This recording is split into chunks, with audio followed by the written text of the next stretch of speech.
என் அன்பு சகோதர சகோதரிகளே, நமது கடவுளும் உலக இரட்சகருமாகிய இயேசு கிறிஸ்துவின் ஈடு இனியற்ற நாமத்தினாலே உங்கள் ஒரு காண்பான வாழ்த்துக்கள்.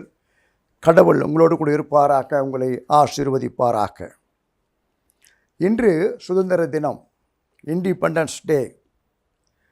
ஆகவே இந்த நிகழ்ச்சியை பார்த்து கொண்டிருக்கிற உங்கள் ஒவ்வொரு அன்பான மகிழ்ச்சியான சுதந்திர தின வாழ்த்துக்கள் நான் தெரிவித்துக் கொள்கிறேன். 1947 ஆகஸ்ட் 15 நம்முடைய நாடு சுதந்திரம் அடைந்தது. நம்ம எல்லாருக்கும் ஒரு தெரிந்த விஷயம். இன்று நாம் 80வது சுதந்திரத்தை கொண்டாடி கொண்டிருக்கிறோம். இந்திய நாடு சுதந்திரம் அடைவதற்கு நம்முடைய நாட்டில் ஏராளமான சுதந்திர போராட்ட வீரர்கள் பங்கு பெற்று விடுதலைக்காக போராடி நம்முடைய தேசத்திற்கு விடுதலை பெற்று தந்திருக்கிறார்கள்.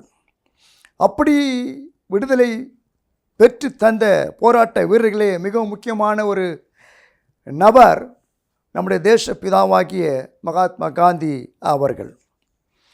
அவர்கள் எத்தனையோ போராட்டங்களை நடத்தினார்கள். அந்நிய ஆதிக்கத்திலிருந்து நம்முடைய தேசத்தை சுதந்திரம் பெற்றுக்கொள்ள வேண்டும் என்று சொல்லி பல போராட்டங்களை அவர் நடத்தினார்கள். ஆனால் கடைசியில் அவர்கள் பரிசுத்த வேதாகமத்தை வாசிக்க ஆரம்பித்தார்கள். அதிலே அவர்கள் கண்ட ஒரு சத்தியம், ஆண்டவராகிய இயேசு கிறிஸ்து மலை பிரசங்கத்திலே சொன்ன அந்த பிரசங்கங்கள் அவருடைய உள்ளத்தை தொட்டது, ஒரு மாற்றத்தை கொண்டு வந்தது.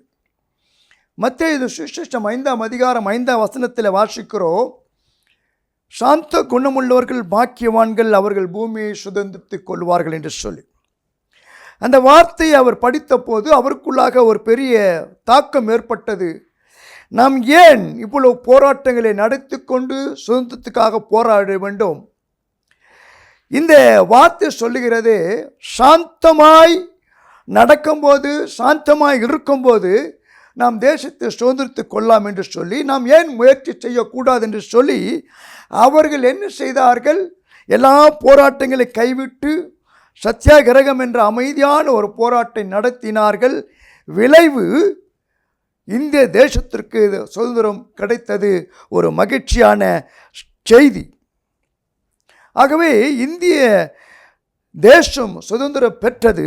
இதற்காக அரும்பாடுபட்டு பல விடுதலை போராளிகள் வீரர்கள் நமக்காக இந்த விடுதலை பெற்று தந்திருக்கிறார்கள். இந்திய தேசம் சுதந்திரம் அடைந்தது. ஆகவே நாம் இதற்கு கடவுளுக்கு நன்றி சொல்ல கடமைப்பட்டிருக்கிறோம். ஏனென்றால் இன்றைக்கு இந்திய தேசம் சுதந்திர நாடு என்று சொல்லி அழைக்கப்படுகிறது. ஆனாலும் ஒரு கேள்வி, என்ன கேள்வி? இந்திய நாடு சுதந்திரம் அடைந்து விட்டது, உண்மைதான், மகிழ்ச்சியான செய்தி, சந்தோஷமான செய்தி. ஆனால் தேசம் அரசியல் ரீதியாக சுதந்திரம் அடைந்து விட்டது.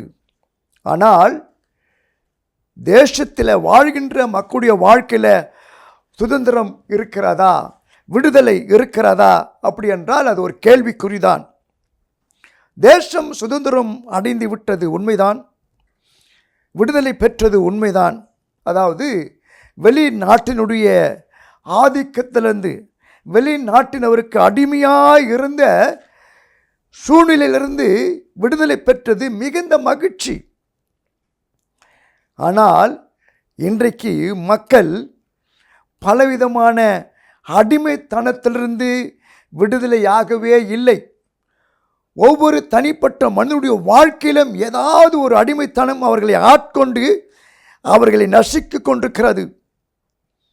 தனி மனிதனுடைய வாழ்க்கையில் சமாதானம் இல்லை, சந்தோஷம் இல்லை, வேதனைகள், துக்கங்கள், கண்ணீர்கள், கவலைகள், பலவிதமான நெருக்கங்கள் மத்தியிலே மக்கள் வாழ்ந்து கொண்டிருக்கிறதை பார்க்கிறோம்.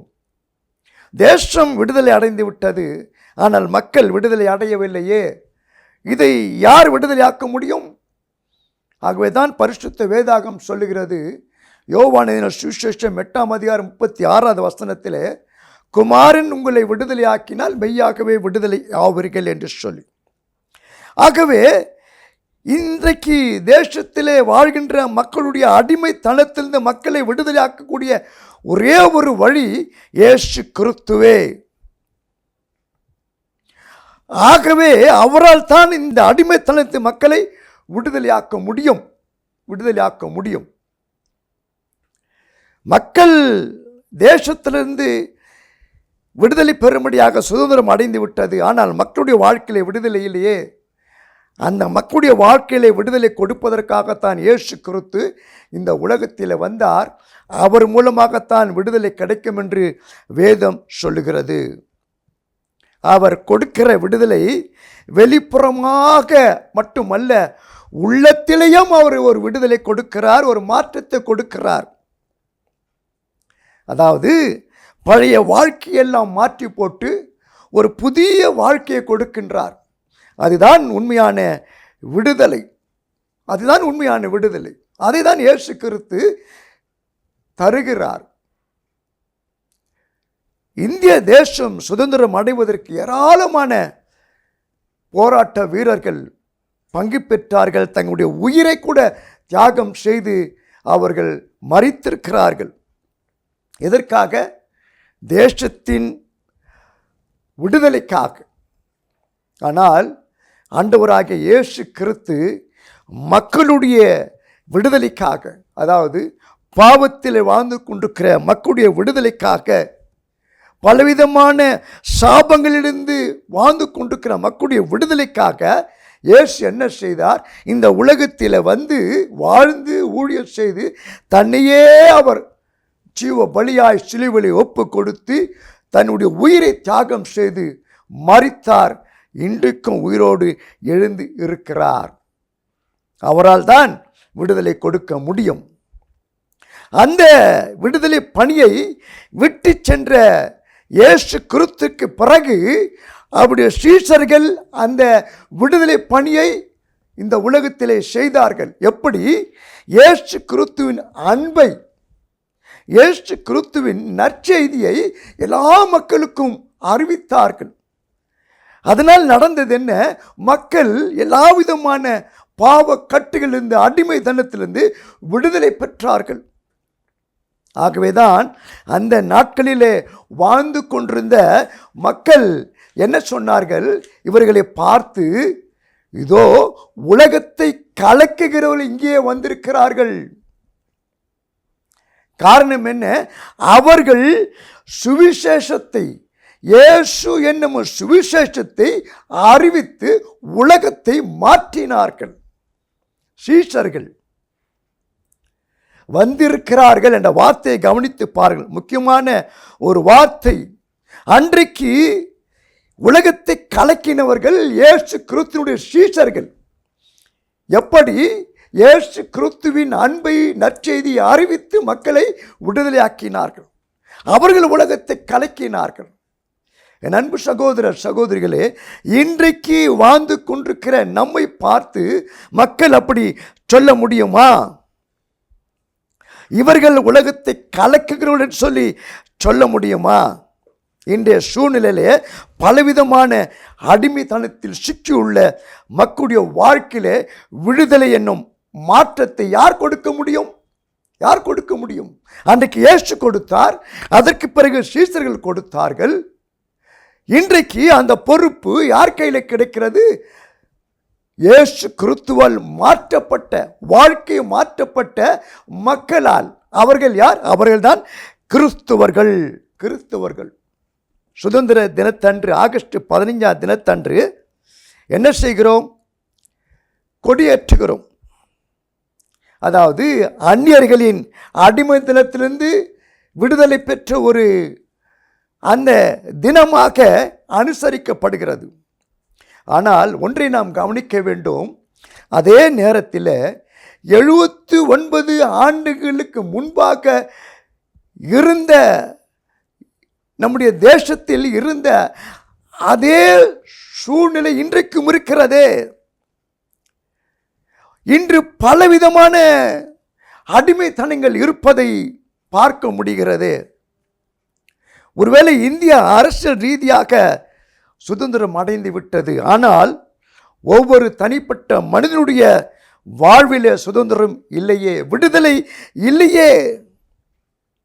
அந்நியர்களின் ஆதிக்கத்திலிருந்து விடுதலை பெற்று விட்டோம், சந்தோஷம்.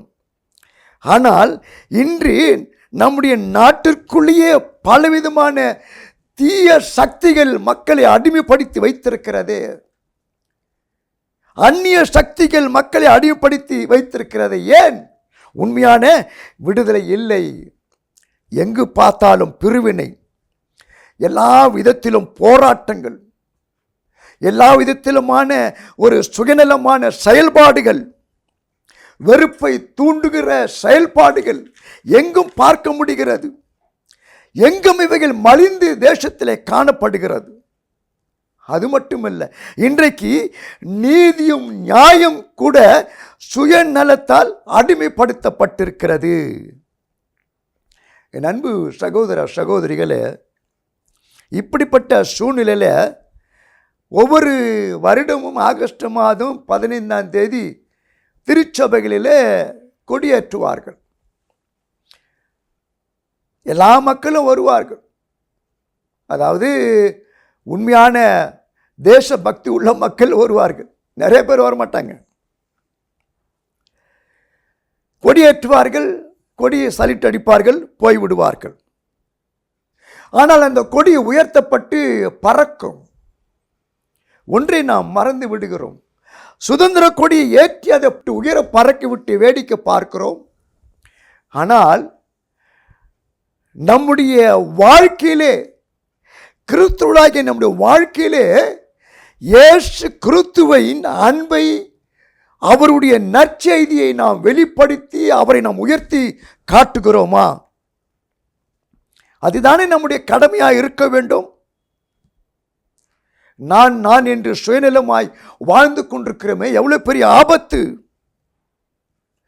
கிறிஸ்தவர்கள் கிறிஸ்துவாக உண்மையானவர்களாக வாழ்ந்து காட்டினால் நிச்சயமாகவே இந்த தேசம் மாறும், வளர்ச்சி அடையும், முன்னேற்றம் அடையும். தேசத்தில் இருக்கிற இருள் மறையும், வெளிச்சம் உதிக்கும். என் அன்பு சகோதர சகோதரிகளே, மாற்றம் என்பது ஒவ்வொரு தனிப்பட்ட மனிதன் வாழ்க்கையிலிருந்து தான் ஏற்பட வேண்டும். அதாவது ஒரு கிறிஸ்தவன் வாழ்க்கையில் மாற்றம் ஏற்பட்டால் அவன் குடும்பம் மாற்றம் அடையும். அவன் குடும்பம் மாற்றம் அடைந்தால் திருச்சபை மாற்றம் அடையும். திருச்சபை மாற்றம் அடைந்தால் சமுதாயம் மாற்றம் அடையும். சமுதாயம் மாற்றம் அடைந்தால் சுற்றி இருக்கிற மக்களுடைய வாழ்க்கையில மாற்றம் ஏற்படும். அப்படி அங்கு சுற்றி இருக்கிற மக்களுடைய வாழ்க்கையில மாற்றம் ஏற்பட்டால் நாடு மாற்றம் அடையும். ஆகவே நாம் என்ன செய்கிறோம்? இன்றைக்கு ஆண்டவரே இந்திய தேசத்தை மாற்றும், இந்திய தேசத்தில் எழுப்புதலை தாரும், இந்திய தேசத்துக்கு செழிப்பை தாரும் என்று சொல்லி ஜெபிக்கிறோமே தவிர அந்த ஜெபத்தை தயவு செய்து நிறுத்திவிட்டு இப்படி நாம் ஜெபிப்போம். ஆண்டவரே, முதலாவது என்னை மாற்றும், என் வாழ்க்கையை மாற்றும், என் சுயநலத்தை மாற்றும், என் பெருமையை மாற்றும், நான் என்ற என் அகங்காரத்தை மாற்றும் என்று சொல்லி நாம் ஒவ்வொருவரும் தனிப்பட்ட விதத்திலே நம்முடைய மாறுதலுக்காக ஆண்டவரிடத்தில் நாம் ஜெபிக்கும் போது நிச்சயமாகவே தேசத்தில் ஒரு பெரிய மாற்றம் உண்டாகும் என்பதில் சந்தேகமே இல்லை. தானியேல் என்ற ஒரு பக்தனை குறித்து வாசிக்கிறோம். தானியேல் ஒரு அடிமையாக பாபிலோன் தேசத்திற்கு கொண்டு போகப்பட்டார். அங்கு தன்னை பரிசுத்தமாய் காத்து கொண்டு நடந்தார். ஆகவேதான் தேசத்திலே உண்மை உள்ளவனாய் இருந்தார், உயர்ந்த இடத்தை வைத்தார். காரணம் என்ன? தானியேல் வாழ்க்கையில் உண்மை இருந்தது, பரிசுத்தம் இருந்தது. ஆனாலும் தானியேலை எப்படியாவது குற்றம் கண்டுபிடிக்க வேண்டும் என்று சொல்லி முயற்சி செய்தார்கள். ஆனால் முடியவில்லை. தானியேல் 6ஆம் அதிகாரம் 4ஆம் வசனத்தை வாசித்து பாருங்கள். அவர்கள் கண்டது என்ன? அவன் உண்மை உள்ளவனாக இருந்தபடியால் அவனை குற்றப்படுத்த முடியவில்லை. என் அன்பு சகோதர சகோதரிகளே, இன்றைக்கு கிறிஸ்துவாகிய நாம் உண்மை உள்ளவர்களாக இருந்தால் இந்த தேசம் நிச்சயமாய் ஒரு மாற்றத்தில் கொண்டு வர முடியும். சுயநலமாய் வாழ்ந்து கொண்டிருக்கிறோமே, சுயநலமாய் வாழ்ந்து கொண்டிருக்கிறோமே. ஒரு தகப்பனார் என்ன செய்தாராம், ரொம்ப பிஸியாக வேலை செய்துட்டு இருக்கிறார். ரொம்ப பிஸியாக வேலை செய்கிறார். அவங்க பொண்ணு ஒரு 5-6 வயது ஒரு பொண்ணு அடிக்கடி வந்து அப்பா கிட்ட, அப்பா எனக்கு இது கொடுங்க, அதை கொடுங்க, இதை செய்யுங்க, என் கூட வந்து விளையாடுங்க சொல்லி அடிக்கடி வந்து அந்த பெண் வந்து குழந்தை அப்பா கிட்ட தொந்தரவு பண்ணிகிட்ருக்கு. அவருக்கு என்ன செய்கிறதுன்னு புரியல. அடிக்கலாமா, முடியல, ரொம்ப தொந்தரவு. கடைசியில் அவர் ஒரு காரியம் பண்ணார். என்னன்னாக்கா, தன்னுடைய டேபிளில் ஒரு இந்திய வரைபடம் இருந்தது. அதை எடுத்தார். அதை நல்லா துக்குநூறாக கிழிச்சு என்ன பண்ணார், இங்கே வாமான்னு சொல்லி அந்த பொண்ணுகிட்ட கொடுத்து, நீ என்ன பண்ணு, இந்த இந்திய தேசத்தை எல்லாத்தையும் ஒட்டி கொண்டு வா அப்படின்னு கொடுத்து அனுப்பிச்சிட்டார். அவருக்கு ஒரே நிம்மதி. இந்த பொண்ணு எங்கே இதை வந்து ஒட்டி கொண்டாடப்படுது, எத்தனை நாள் ஆகும் தெரியாது, அப்படி நம்ம இனிமேல் நல்லா வேலை பார்க்கலான்னு சொல்லிட்டு அவர் சந்தோஷமாக வேலையை ஆரம்பிக்கிறார். 10 நிமிஷம் தான் ஆயிருக்கும். அந்த பொண்ணு என்ன பண்ணிச்சு, அந்த இந்திய தேசத்தை வரப்படுத்த அழகாக ஒட்டி எட்டுன்னு வந்து, அப்பா இந்தாப்பா இந்திய தேசம் நான் ஒட்டிட்டேன்பா அப்படின்னு. அவங்க அப்பாவுக்கு ஒன்றும் புரியல. என்னம்மா இவ்வளோ சீக்கிரம் எப்படி உன்னால் முடிஞ்சது? அப்போ தான் அந்த பொண்ணு சொன்னாரா, நான் இந்திய தேசத்தை பார்க்கலப்பா, அதுக்கு பின்னாடி பார்த்தா ஒரு மனுஷன் உருவம் இருந்தது, அந்த மனுஷன் உருவத்தை கரெக்டாக சரி செய்து ஒட்டன இந்திய தேசம் வந்துடுச்சுப்பா அப்படின்னாராம். உங்களுக்கு புரியும்னு நினைக்கிறேன். ஒரு மனிதனுடைய வாழ்க்கை மாற்றப்பட்டால் தேசம் மாறும், சந்தேகமே இல்லை, சந்தேகமே இல்லை. எனக்கு அன்பான சகோதர சகோதரிகளே, இன்றைக்கு தேசத்திலே பலவிதமான அடிமைத்தனத்திற்குள்ளாய் மக்கள் வாழ்ந்து கொண்டிருக்கிறார்களே, அவர்களை யார் விடுதலை செய்வது? தேசம் சுதந்திரம் அடைஞ்சு விட்டுதுங்க. ஒவ்வொரு வருஷம் கொண்டாடுறோம், சபையில் கொடியேற்றுறோம், சாக்லேட் கொடுக்குறாங்க, வாங்கிட்டு போயிட்டே இருக்கிறோம். ஆனால் தேசத்தில் இன்றைக்கு அடிமைப்பட்டிருக்கிற மக்களுடைய விடுதலைக்காக யார் முன் நிற்பது? யார் போராடுவது? யார் அவர்களுக்காக ஜெபம் செய்வது? அந்த பொறுப்பை கடவுள் கிறிஸ்துவாகிய நம்முடைய கரத்தில் கொடுத்திருக்கிறார். சுயநலமாய் வாழ்ந்தது போதும். தேசம் சுதந்திரம் அடைஞ்சதுன்னு ஒவ்வொரு வருஷம் அப்படியே சபையில் கொடி ஏற்றிட்டு போயிட்டே இருக்கிறதெல்லாம் இருக்கவே கூடாது. இன்றைக்கு எவ்வளோ ஜனங்கள், கோடிக்கணக்கான ஜனங்கள் தேசத்தில் பலவிதமான அடிமைத்தனத்தில் சிக்கி வாழ்ந்து கொண்டிருக்கிறார்கள். விபச்சாரத்தில், குடிப்பழக்கத்தில், வேஷித்தனத்தில், பலவிதமான போதை பழக்கத்தினால், பலவிதமான தவறான பழக்க வழக்கினால இன்றைக்கு எவ்வளோ கோடிக்கணக்கான மக்கள், வாலிப பிள்ளைகள் அடிமைப்பட்டு சிக்கி தவித்து கொண்டிருக்கிறார்களே, இதற்கெல்லாம் யார் விடுதலை கொடுக்க முடியும்? அன்றைக்கு இயேசு கொடுத்தார், அதற்கு பிறகு சீசர்கள் கொடுத்தார்கள், அதற்கு பிறகு ஏராளமான மிஷனரிகள் கொடுத்தார்கள். இன்றைக்கு அந்த பொறுப்பு கிறிஸ்துவாகிய நம்முடைய கரத்தில் கொடுக்கப்பட்டிருக்கிறது. நாம் என்ன செய்து கொண்டிருக்கிறோம்? அந்த ஆத்தும பாரம் உண்டா? அவருடைய விடுதலைக்காக நாம் என்ன செய்து கொண்டிருக்கிறோம்? சுயநலமால வாழ்ந்து கொண்டிருக்கிறோம்.